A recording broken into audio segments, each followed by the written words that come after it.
Hello and welcome to the channel. My name is Matt and welcome to a discussion about shoes. Sim racing shoes, normal shoes, no shoes.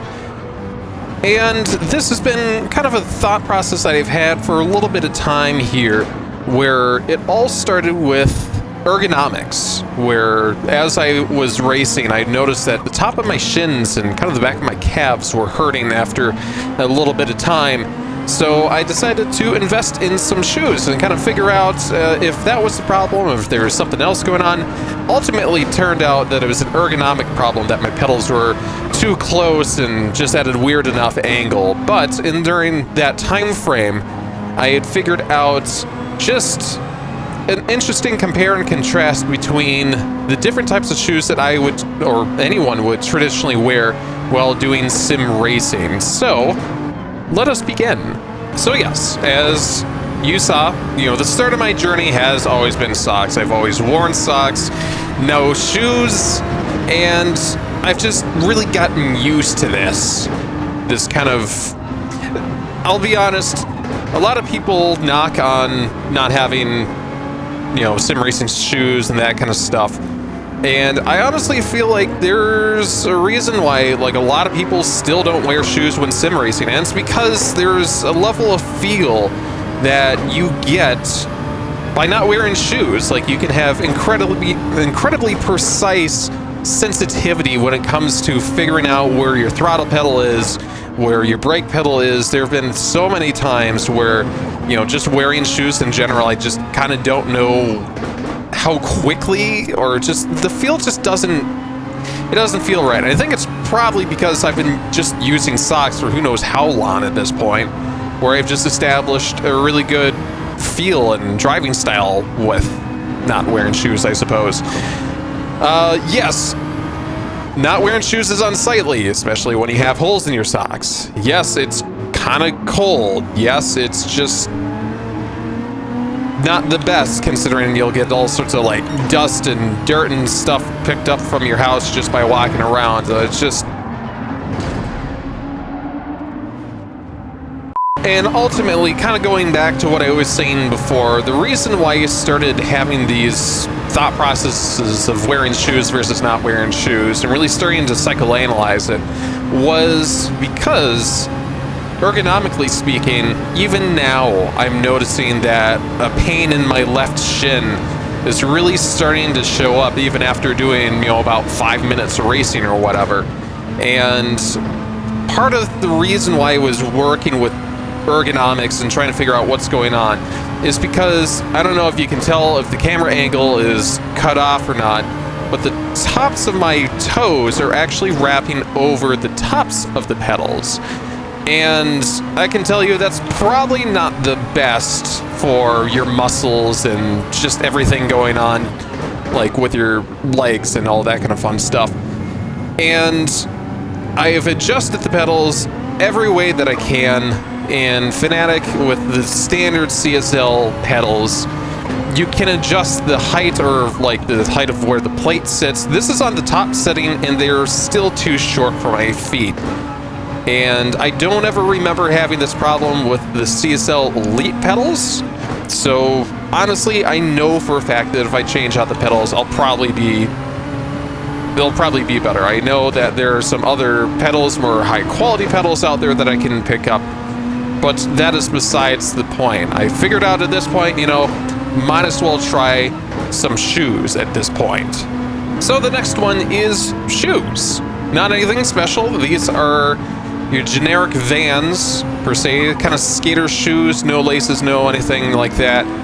And the only way that I can describe the sensation was a very similar experience that I had when I first picked up a pair of steel-toed shoes. Now, I'm not one who wears work boots or anything like that, so when my job said, hey, because you are working in shipping and receiving, you should probably get some steel-toed boots, I picked them up, and the first time I got into my 2006 Buick LaCrosse CSX, I felt like the boots were so incredibly clunky, I couldn't feel the pedals, really at all. It was just, there was such a disconnect between like the feel of what I would normally feel when driving the car in just normal shoes versus the steel-toed boots. Like, it was a very unnerving experience, not being able to really tell how far down the pedals were being pushed.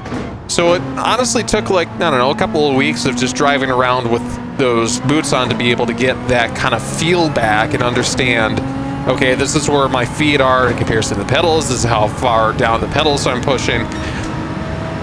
And I bring up that experience because wearing these Vans now is a similar experience where I haven't done sim racing enough to really get... I haven't worn these shoes specifically while sim racing to be able to get a very good feel about what they're doing. The brake...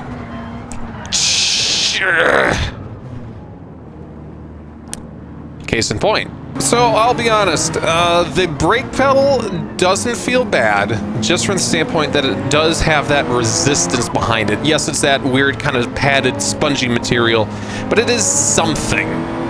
And just feeling it now, the top of my shin still kind of hurts, so I don't know if it was residual pain from not wearing shoes to now.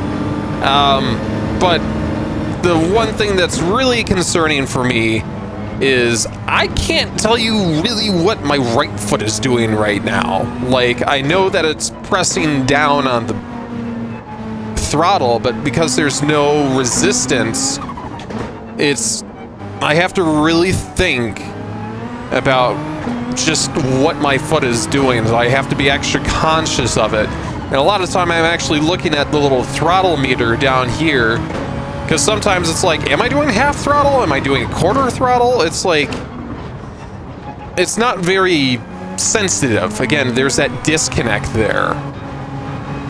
And that's especially a problem, because by playing Gran Turismo long enough, I've gotten comfortable with driving cars without traction control, and you'd have to be very, very precise and sensitive with the throttle, because if you're not, you're just going to spin it out. So again, as you saw earlier, not knowing what the throttle foot is doing, kind of a problem. So that's my personal experience.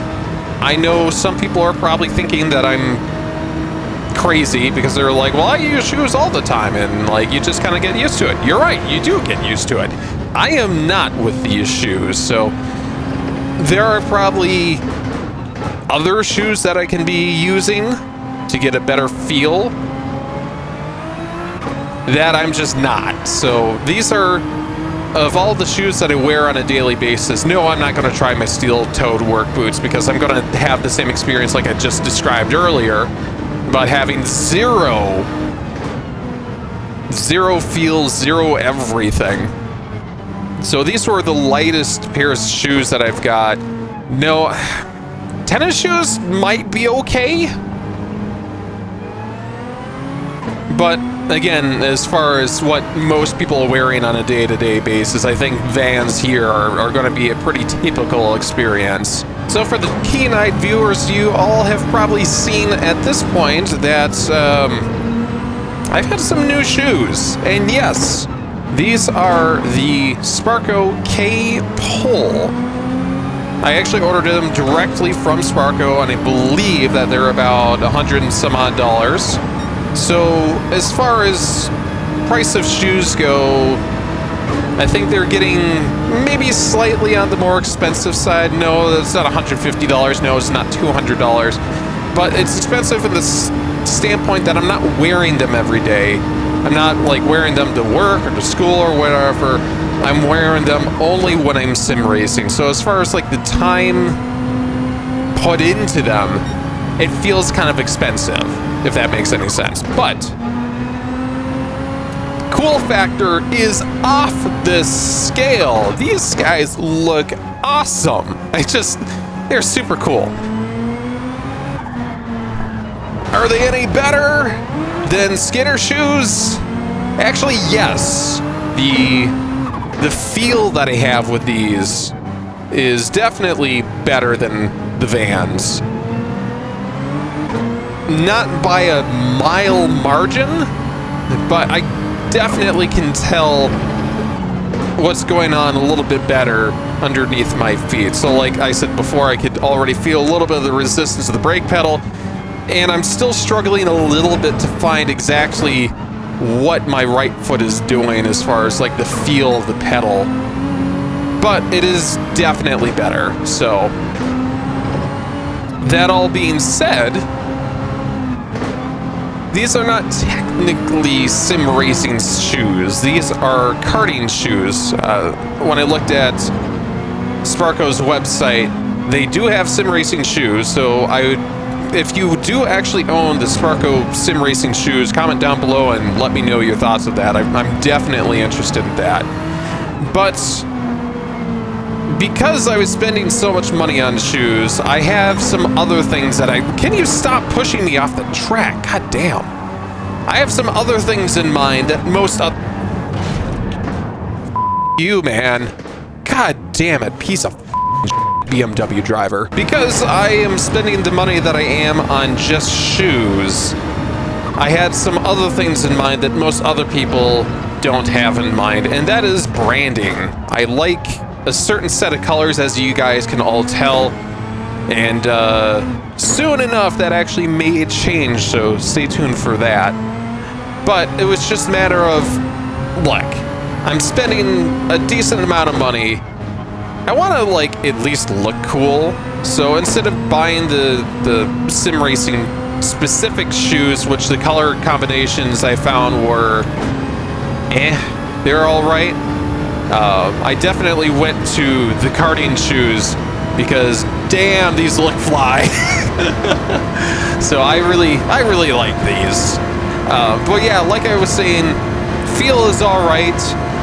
The one thing that I was interested in is I have wide feet per se, and traditionally speaking, when you look for shoe sizes, they say to go a size or half a size up from what your normal shoes, or what would be a normal shoe size if you have wide feet, just to compensate for that. So I was just trying to figure out is when you take a shoe and you just elongate it by half a size, I was trying to figure out how that makes it better for feet that are wider, not longer, if that makes sense.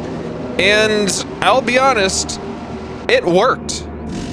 Like, I've got a little bit extra room for my toes, and I deeply was concerned that it would be way too narrow and I'd have pain on the sides of my feet because they were way too narrow. But no, they fit quite well. It's nice and roomy, and I don't feel constrained in any way, shape, or form, so I don't know. As far as shoes go in sim racing, first and foremost, will be kind of dependent on your budget. If you have no budget, socks are just more than enough. Don't worry about that. But if you're a weird person like myself, who does a lot of, video recording, who has a foot cam, maybe we should show the thousands of people that we interact with on a weekly basis that we are a little bit, I don't know. Instead of having our holy socks on stream, it's like, let's be slightly more professional. Instead of showing the fact that we've dumped all of our money in our sim racing equipment and we are just broker than broke for absolutely everything else. So the argument of shoes, I would still honestly keep looking. I like these, I like the look of them, the feel isn't too bad. I think I'll just take some more time to get used to them per se. But I would really be interested to see what the Sparco sim racing pedals specifically have to offer. If they have like even less of a sole per se, like it was even thinner and even lighter weight. Because if that's the case, I would really like to try those just from feel side of things. Because I think when you're karting, that's the interesting thing, is I feel like with karting, there's more mechanical involvement, so you're going to feel more because there's like, hydraulic lines, and then you've got like, the brake rotors, and all that's being sent through the pedal. When it comes to sim racing, Of course, it is dependent on the type of pedal you have and all that kind of fun stuff, but with the cheapo CSL pair of pedals, I think that's ultimately my problem, is that there's not a lot of resistance, there's not a lot of anything going on, so it's kind of hard to tell what the car is doing per se. So no, this has been kind of an interesting video, and no, I'm not titling this video "Are you faster when you're wearing shoes?" or anything like that. That's not at all the point of the video. So with all that being said,